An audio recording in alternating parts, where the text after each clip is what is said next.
10 ఏళ్లలో ఆనాడు తెలంగాణకు బీఆర్ఎస్ పార్టీకి ఏం అవసరం వచ్చిందని కాంగ్రెస్ పార్టీ నుంచి, టీడీపీ నుంచి, వైసీపీ నుంచి, చివరకు కమ్యూనిస్టు పార్టీ సిపిఐ నుంచి కూడా ఎమ్మెల్యేలు జాయిన్ చేసుకున్నటువంటి దుర్మార్గులు గత పాలకులు కేసీఆర్.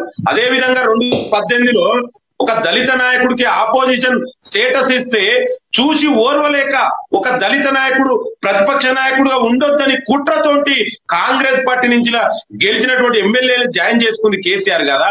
చివరకు ఎమ్మెల్యేలుగా రిజైన్ చేయకుండా తలసాని శ్రీనివాస్ యాదవ్, సబితా ఇంద్రారెడ్డిని మంత్రి చేసినా కూడా చరిత్ర కూడా కేసీఆర్ది కాదా? ఇవాళ ఏ ముఖం పెట్టుకొని వీళ్ళు మాట్లాడతారండి? ఇంకొకటి మాట్లాడు మీరు, ఇదే కేసీఆర్ ఇవాళ మాట్లాడుతుంది, కేటీఆర్ మాట్లాడుతుంది కదా. మరి 10 ఏళ్లలో ఇవాళ గతంలో ఉన్నటువంటి డాక్టర్ బాబాసాహెబ్ అంబేద్కర్ రాసిన భారత రాజ్యాంగమే ఇప్పుడు అమల్లో ఉంది కదా. కేసీఆర్ ముఖ్యమంత్రి ఉన్నప్పుడు కూడా అదే రాజ్యాంగం అమల్లో ఉంది కదా, అదే న్యాయ వ్యవస్థలు ఉన్నాయి కదా.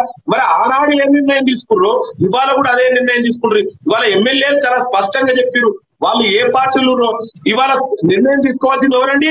అంతిమ నిర్ణయం తీసుకోవాల్సింది స్పీకరు. ఎందుకంటే గతంలో కూడా సుప్రీంకోర్టు చాలా కేసుల సందర్భాల్లో చాలా స్పష్టంగా చెప్పింది, speaker have a discretionary powers ఉన్నాయి, స్పీకర్ నిర్ణయమే అంతిమ నిర్ణయం.